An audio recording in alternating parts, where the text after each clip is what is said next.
Oh, good day, warriors. Welcome to Autism and Veterans Commonalities and Differences. You can find us on Spotify, YouTube, LinkedIn, Facebook, and everything to connect. If you want to rehear this interview, you can also follow those links to get to that area too. We also are on Amazon as well. Today, I have with me the wonderful Denise Jordan. Denise is a fellow author. And so I'm going to let her introduce herself and what she has going on. Oh my goodness, Mary. Good afternoon, everyone. Good afternoon. How are you? Thank you so much for having me on, Mary. I so appreciate it. My name is Denise Jordan. I am blessed.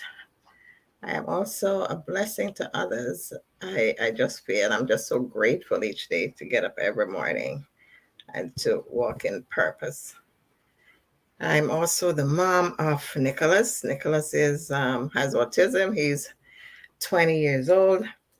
And I'm also the CEO and founder of the Autism Concierge, providing a safe and non judgmental and supportive space for other autism moms to find that support and to have authentic conversations. So that is what I have going on. I'm also the author of Seeing Autism Through a Different Lens. So I'm Nice. so proud of what I have going on. So thank you, Mary. You're most welcome. I love the title of your book, and definitely seeing it through a different lens gives those who may not have our perspective a different angle to look at it. And I know as fellow authors, we are very passionate about what we speak about in our books and how we go about doing that. And so Denise, I have a question for you. When you deal with not just yourself and your husband, but how do you deal with Nicholas and his mental health, and describe how that looks for us?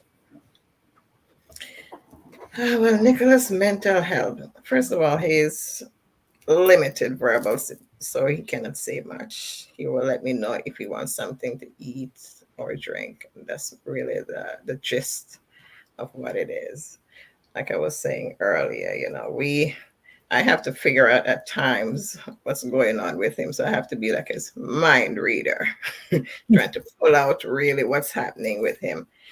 And when I see like smile on his face, that makes me smile because I know he's in a good space.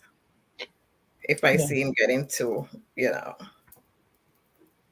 worked up, and then I say, oh, what's going on? I know I have to be his advocate and his voice and to really get to the bottom of what's going on with him because I always say my brain, half of it is mine, half is Nick's. So it's not a lot that I can put it on it right now. It's like so much going on. So now I have to take care of myself so I can help Nick take care of himself. yeah.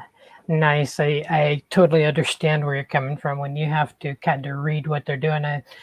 If there's one thing I've learned with my sons is being able to read their body language and facial expressions. Um, I have one that when he's sad, you can tell he's sad and stuff. And when they're excited, they're definitely when they're excited, that's the best feeling ever.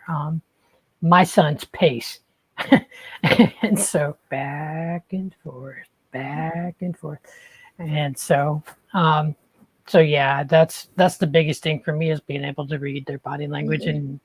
and knowing what the response is going to be, I guess, before hopefully before it gets there. Yes, Yeah. yes. So, do you want to explain to the audience what you did with Nicholas? I know Nick. He um, he goes back and forth between your house and where he stays. Correct? You know, when Nick, I say when he was like 13, it seemed like if he was a totally different person, like a total 360 he did. And we couldn't figure it out because the behaviors were through the roof, through the roof. And we're like, what's going on?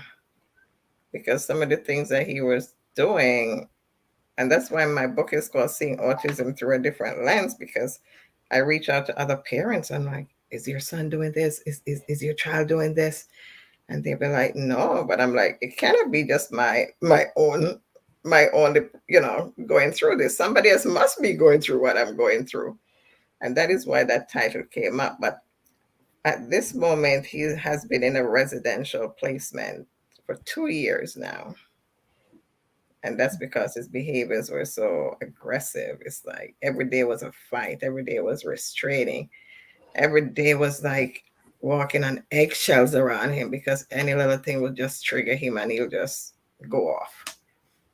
And Yeah. it was a safety issue, not only for him, but for us as well. And for us to put him in a residence, it was the most difficult decision because he's our only child. And we went through all the emotions of like grief and just sadness and a sense of loss. And we were like, I mean, sometimes you think about what will people think. Oh my God, you can't control your own child. You have to place him someplace. But at the same time, I'm thinking, but you're not living in my house. You're not walking in my shoes, so you're not really seeing what's going on a daily basis. So, as quickly as that came, it went, because at that time I couldn't be, thinking about what will people think. I'm just thinking, what's the best thing for Nicholas right now? What's the best thing for the family right now? How can we get him help at this moment? And so Right. he has been there for 2 years. He came home this past August for a few days, because we're always like, I wonder how it will be if he came back home. I wonder how his behavior will be. Will he go back to what he was doing before? But surprisingly, he was so good. He was Yeah. so very good. And we were like looking at each other like, wow, Yeah. wow. Yeah, and I know you had made a comment that the toughest time was actually taking him back because he kept telling you, no, no, no, no, mom. And Mary, as you say that, it's like, and that is why you shouldn't jump to like these quick instances and responses, because I was thinking like, okay, he was coming back down to do a procedure the following week, and I'm like, what, we should just keep him home. Let's just keep him home and find something else. But then at the same time, something happened and he didn't come back down that week. And so, looking back, I'm thinking, really now, if I'd really taken him back in, how would that be for him? How would that be for us? Would we go back to what we were before? How would we get him into a new placement? How long would that take? So, sometimes it's not good to rush and make decisions. Right. Yeah, it's certainly that step back and really think about what you're doing. Yeah. Yeah. So can you tell me, Denise, when you decided to put him into residential care, how did you and your husband deal with the mental aspect of that? I know you kind of touched on it a little bit. It was a tough decision, but I'm sure that's a lot of mental stress. So what did you do to kind of combat the thoughts and that?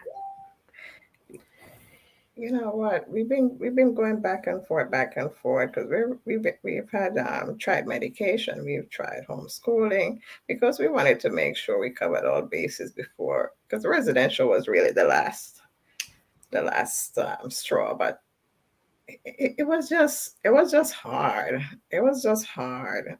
It's like I said one time, it's like I feel robbed. Like that's how I felt. Like, feel robbed of not having a typical developing child. And because he's our only child, it was just tough on everybody. We're trying to like hold on to him as much as we can. Let's see if it will change. Let's see if something will change. We just keep going back and forth. But the anguish of just leaving him with strangers that we didn't know and he didn't know. And we're thinking, what is he thinking? Is he thinking that we're abandoning him? Is he thinking he's never going to come home? What is he thinking about us? Like, all of that is going on in our minds. And we're like, but at the end of the day, how is our mental health? Because we can't keep struggling every day. We can't keep fighting every day. We can't keep restraining every day. So on one hand, it's all of this, but on the other hand, what is our quality of life? What is everybody's quality of life? Because it's Right. going to affect everyone emotionally and physically, mentally. It just put a toll and a drain on your whole body. And for you to find a place where, please help my son, they say, yes, we can help Nicholas. And we're like, we could breathe. We can breathe. We just wanted to make sure that they know that we're there. We're not going anywhere. You will always see our faces. You'll always hear our voices. We keep checking up on him to make sure he's fine. And as long as he knows that, his parents are still there, we just didn't just drop him and leave. I think that was that he felt good about that as much as he can. Yeah, I get that, and as parents, our kids feel safe in our presence, and a lot of times, what we fail to realize is we're their safe zone. So when they do come home after spending so much time, they come home and they want to decompress, and my youngest son will take it and get his tablet and spend an hour to himself because he's been in that atmosphere for so long that it's like, oh, I'm home with mom. I can just decompress and be myself. Where I think in Nicholas's case, is does he have a comfort zone where he's at with somebody he can release to? And it sounds like he's got a pretty decent staff that works with him. He understand the thing with Nicholas just like being by himself. Once you're not in his space, he's good. Once you're not in his space, he will just sit and do what he has to do. So he's really a loner. I mean, Nicholas, like, just leave me. I'm fine. Don't put any demands on me. I'm fine. I will just sit here and do what it is that I like to do. So if I'm reading this right, uh, Nicholas is much a routine guy as he can be. You know what? Let me get up. Let me have my breakfast. Let me do this. Let me do that. Just literally personal space. Yeah, he loves his personal space. Yeah, I understand that Like now too. that he's off from school, they're off on holiday. It's like he's just, let me get up, let me take my shower, let me turn on the TV, let me go on my phone, just let me be. Okay. He like his space. He's a routine kind of Yeah. Do they chaperone them anywhere? Do they go out like shopping and stuff like that? Or do they just pretty much let them kind of be in their own space? guy. And that's the thing. That's the thing. They kind of just let them be in their own space, I guess, other than actually going to school and maybe have some arts and crafts there or swimming. But mostly they just leave them to their own space. And how do you feel about that? Do you feel maybe he needs a little more, let's do this, let's do that? But again, knowing that routine change is not something that's easy for him. Yeah, it's not easy for him, but as you know, our kids are very smart. We just have to find what it is they love and run with it. So, Right, so, right, so, so really have him sitting there in his own space, even though that might be good for him. He can right. do so much more, you know. He can really do so much more because I know for Nick, he just love his technology and he just love his keyboard and he love playing the piano and all of that good stuff. So if we Yeah. could take what he likes, oh, he used to love painting. He doesn't do it anymore for some reason. He used to go swimming. He doesn't do it anymore for some reason. I don't know. It's like at one point they just love so much, and then at another point it's like, what happened? Why is it that you don't like doing that anymore? But I Right. know there's so much more they can do if they just get that little push. If that person just take them and just take a few minutes a day and to just really hone in into what they love, I know they can be so much more.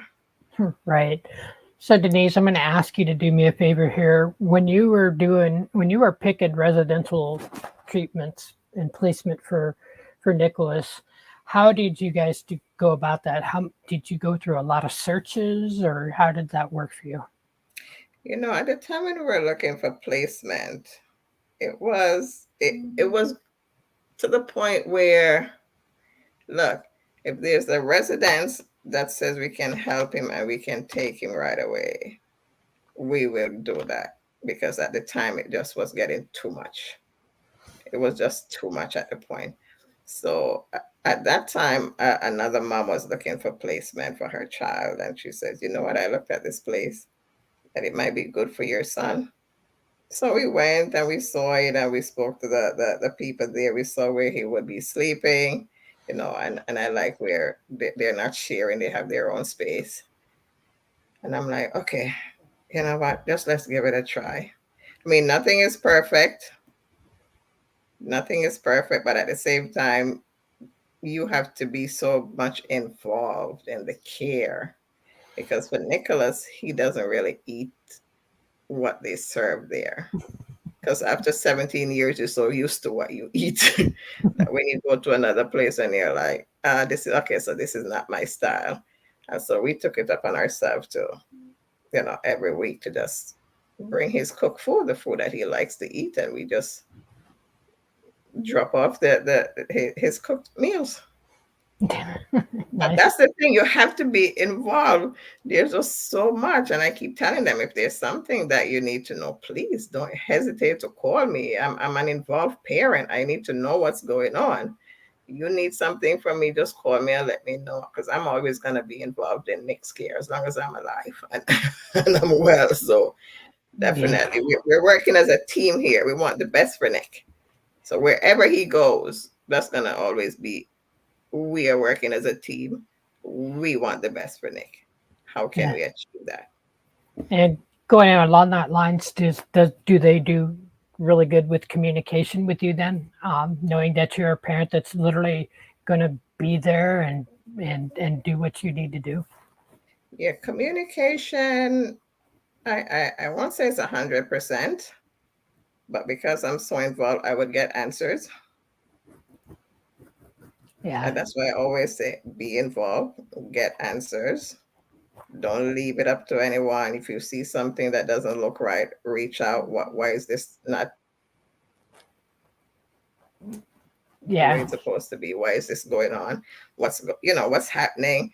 He's not getting his breakfast. Come on, please put somebody there to make his breakfast. You have to keep on top of everybody.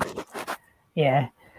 Does Nicholas particularly have a favorite person at You the have to. You just have to. That communication part is crucial for the well-being of your child when you're in a residence. In a residential setting, communication is key. Yeah, it's the biggest thing that a lot of people um, don't, I think, we forget is just because they're out of sight doesn't mean they're out of mind. You know, the biggest thing for me, like, my son being on a bus and doing what he has to do, just because he's working through his stuff with Independence Academy doesn't mean that you stop being there for them. Like if there's an issue because something happened, and he comes home and says something, I'm flipping stuff back to his leader, because the biggest thing for me is, I don't know about you, but I feel like some days I have to live 100 years to make sure my kid's taken care of. But I always want them to know, hey, John came home and said so and so did this. Can you help me out with that? And if I don't hear something within a day, I'm always communicating back to them. Um, Mhm. for me, it's literally I'm the only female. I have all boys. Even my 33-year-old is asking me for help. How can I find somebody to work with me in this area? Um, my middle son comes home and just dumps on me. And it's like, so, and he works in retail. So I did that for 20 plus years before I started doing the stuff that I'm doing now with my podcast and stuff. Yes. And so I'm able to, pat him on the back and say, yo, you're good. But if people aren't communicating, then I have a problem. Yeah, same here, Mary. Same here. Look, I will send text, I will send email, I will make phone calls, but if I need answers, I'm gonna get answers. Yeah. If I have to go And to I the always top, person I will because get if his answers.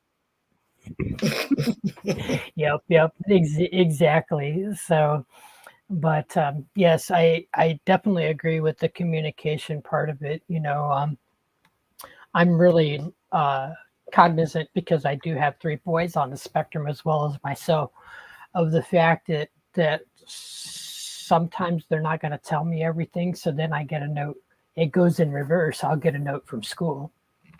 You know, so I get a little overwhelmed with, hey, Johns did a really good thing, except for he maybe was gruff in his appearance. So I have to communicate with him. And so um, also, I think as parents, we have to differentiate where autism stops and actually being a kid begins to a degree, because I have a little bit of an issue with my 20-year-old right now, which is my youngest son, that he's grumpy, but is he grumpy because he's had a hard day?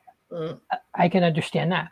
Or is he grumpy because it's something that I have triggered? And so now I got to differentiate if he's being mean because he's just being a kid, Mm-hmm. or if it's the autism. So that's one of the things that I can't. Mary, we have to be everything. We have to be everything. Doctor, lawyer, advocate, nurse, mind reader, we have to be everything. And when you say it's like you have to live 100 years, because at times you're like, oh my goodness, is there anyone who can really take care of our kids the way we do, or will really advocate on their behalf like we do? Yeah. So Adam, the gentleman that's in charge of our podcast, my boss, I'll call him my boss because that's who he is. He's asking if some point would you be interested in doing a live about balancing with special needs kids. And he says SEN because he's in the United Kingdom. Mm-hmm. And so at some point, maybe we could have you come back and we could do a balancing Q&A with people. So Okay. he would like to have you back for that. Yes, thank you. Yeah. So, and yeah, I have somebody on here. I'm not 100% who the person is, but they're coming through Facebook. It's believing in yourself. Um, he says, going too far is, let me see if I can highlight this. Let me see if I have skills. There's the question. Yeah. Whoop, let's try that again. There we go. And then this is the next one they shared with me. So yeah, I think you think the biggest thing with our kids is adversity. And Denise, how do you deal when there's adversity if Nick's not able to totally explain it all to you, obviously? And again, I think that goes back to communication. Mm-hmm. How do you deal with it when somebody wants to come off as if it's a negative situation, I guess? I don't think of it as negative. Each thing that happens with Nick that I would say is not, say, positive, is like a challenge. I am a writer. I like to write. Now, I love to write. Not so much as making phone calls, but I would email in a minute, and everything is gonna come out in that email. And I'm like, okay, how do we get to the bottom of this? What can we put in place so this doesn't happen again? So I'm all about working it out. I have no time for adversity because this is my child we're talking about here. This is my one and only son we're talking about here. Like I tell him, he's not a number, he's not a statistic, he's not a check, he's not a, whatever. He's a person, and he's a person with feelings. Right. You know? And then I think that we forget that too. They have feelings. And just because like Nick, he's more of the nonverbal, his body language and his facial expressions, you know, are very key to what you're watching, I'm sure. Very. And with my boys, it's tone of voice, facial expression, and body language. Because if they don't want to do something, they're going to be, um, nope, nope, I nope, Mhm, you know. mhm. And the one thing I like about all my boys is, and I'm pretty sure at some point Nicholas has done this to you, is that spontaneous hug or that moment of empathy that they show you because of whatever's happened, and it's like, oh, I'm so glad that you're Uh, here. Let me tell you something. Sometimes, as you say, the spontaneity, that's the best right there.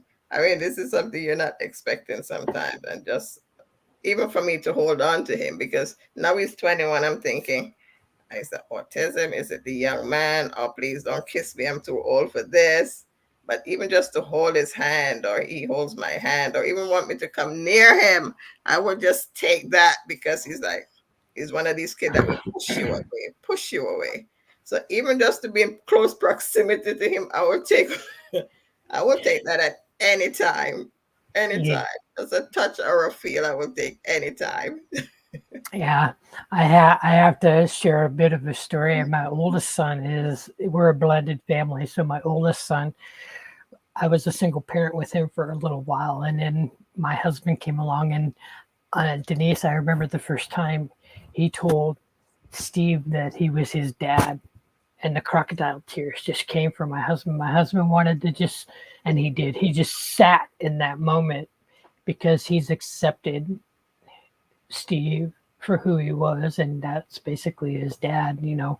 And so I just remember that, and then both my husband and I remember the time that John actually came up and said, "I want a hug." It's like, what? The things other people take for granted, we just sit in it and absorb all of that and love all of that, because they don't come often. So when they do, mm, Oh, I know, and like, you want to sit with that for like oh, ever. It's like you don't move and you don't breathe because you don't know how long that's gonna last. exactly. They don't come often.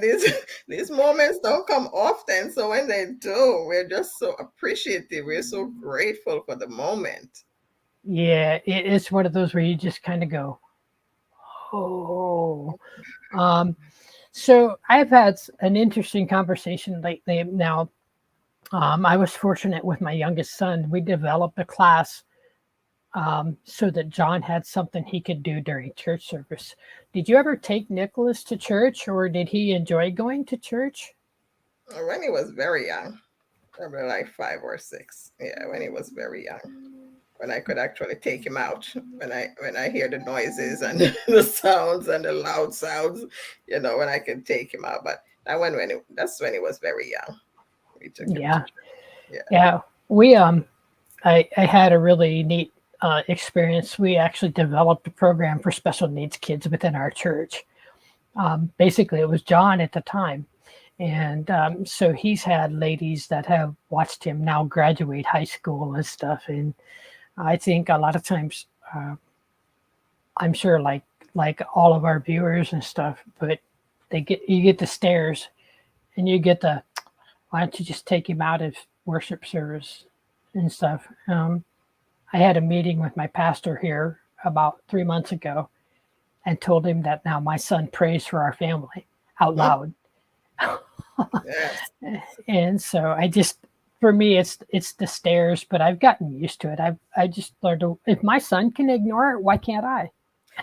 Yes, yes, yes. And that's the thing about kids with autism too. I mean, like now I don't mind the stairs, because I guess as the more you grow, and the more you see and the more you know, certain things that don't bother you anymore. And that's one of the things that don't bother me anymore, the stairs. I mean, you can stare. these kids, they're just so just amazingly unique. They are who they are. There's no pretense with them. They just give it to you as it is. They just are. And sometimes I'm like, oh my God, it must be amazing to be you. You're not sitting there thinking, how should I react? Or should I do this? What would this person think? You're just being you. You are who you are. Yeah. Yeah. And that's what I tell a lot of people. And I'm sure you've seen it on a few of my posts. I am who I am. What you see here literally is what you get. I'm kind, I'm humble. I can see so many angles and stuff. And I'm sure you're the same way because our kids have made us that way. Yes, they You have. They've changed us for the better. Yeah, and I know if there's one thing for sure is in the however many years I've been doing it since I have 3 kids and I've had 3 different IEPs and all this other stuff, is the one thing I've learned is I still have a lot to learn. So much. And the biggest thing is they continue to teach you, you know, as much as we want to think we know everything, we don't. Because what was a yes answer yesterday will be a no answer today. And why is it no today when it was yes yesterday? But now their body language and everything is just telling me, okay, this is better today. Yes. Yes. So, like I said with Nick, it's like, I mean, he has a phone. We gave him a phone to communicate. But now when he communicates, it's like, okay, Nick is calling me, like, what's happening? What's going on? And then, so that's my cue to like, okay, let me call the residents. Did he eat? Is something going on? What's going on? Because I know when Nick calls, it's for something. It's never for nothing. So it was something. right. When they were like, oh, he didn't eat yet. I'm like, okay, why not? He got stuff there. Who was there to prepare his meals? Because it's always something. Right. It's always something when he calls. Yeah. And it's like thing like now it's not as frequent as before, but he still calls. Yeah. But I think from my perspective, just what you've talked about, Nicholas, he's progressed a lot. I think when we need to worry is when we start seeing the regression. Yes. I have moments with my youngest son where it's like, oh, why are we going back here? So since you've put him in the residence, he's still progressing and still doing well as far as continuing with being Nick, I guess. Right. I mean, when we have our reports, when we have our meetings, and we're like, okay, so it's 3 months now, it's 4 months now, we haven't seen any aggression, or we haven't seen any self-injurious behaviors, or we haven't seen. That's what I want to hear. I don't want you to be seeing these things. I don't want you to see aggression. So I guess he's growing up. Like I said, from that 13, I mean, he's 20 now. During those years, it's like, woo. Yeah. Your Nick is the same age as my youngest son. Yeah. It's like, okay, are you now officially an adult? Because I'm trying to figure out if you're being more like, leave me alone, or are you trying to tell me that you need more assistance or you want to do more? That's where I'm at. I'm hoping he wants to do more. I'm hoping that the more he gets calm, the more he relaxes, he can focus. That's what I'm hoping for. And where do you want to go from here? Because right now, because even though it's in a residential, it's under the Board of Ed. The Board of Ed will pay for his residential until age 21. Yeah. After age 21, the state takes over. Right. So I'm thinking, where does he, what do you want to do? Where do you go from here? What's the next plan? What's the next step for him? So there's always something. There's always something going on in our kids' life. Right. And so I know you said you were in New York.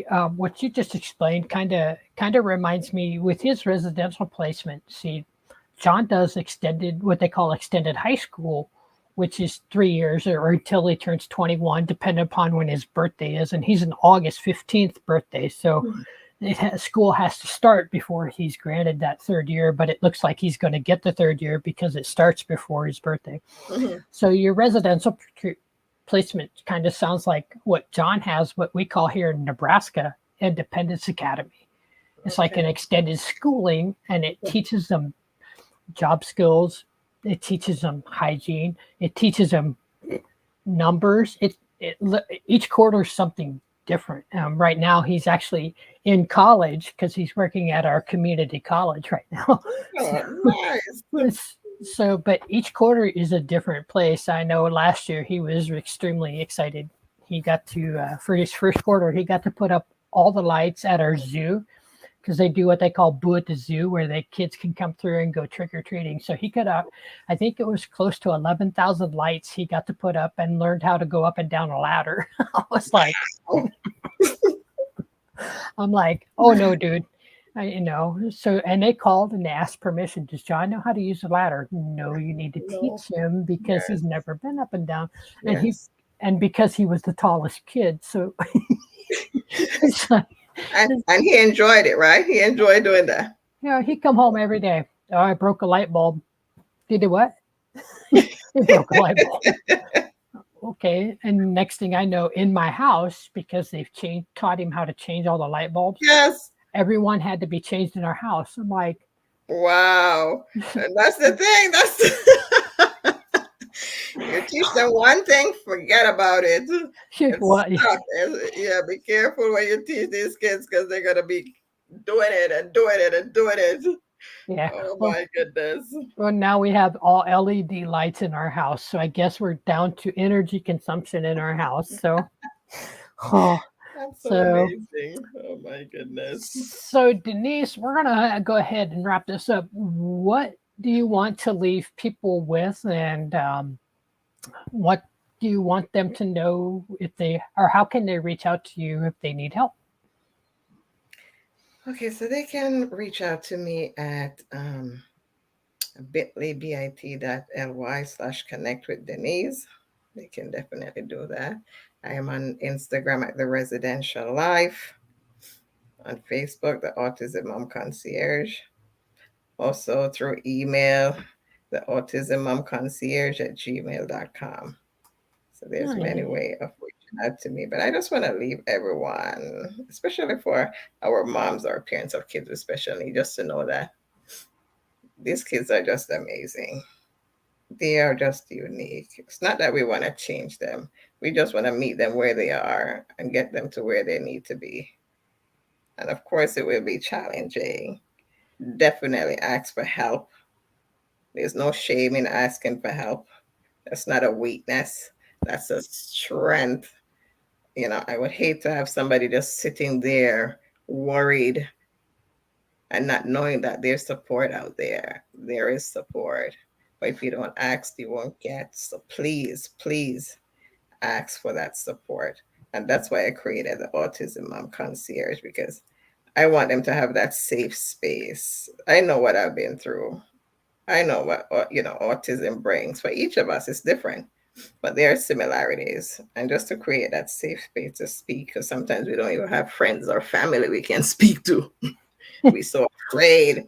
Oh my God, they're so judgmental. They don't understand my child. They don't understand what I'm going through. But to have somebody where you can call up and just talk freely, authentically, whatever it is you're going through, whatever it is your child is doing, because my child has been doing some things that, oh my goodness.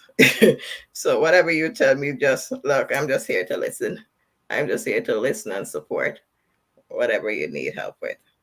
And I just want to leave them with that. There is support. Ask. Ask. All right, sweetie. Let me go ahead and sign off here. I appreciate your time. Thank And you, give me Mary. just a moment and I'll be back with you.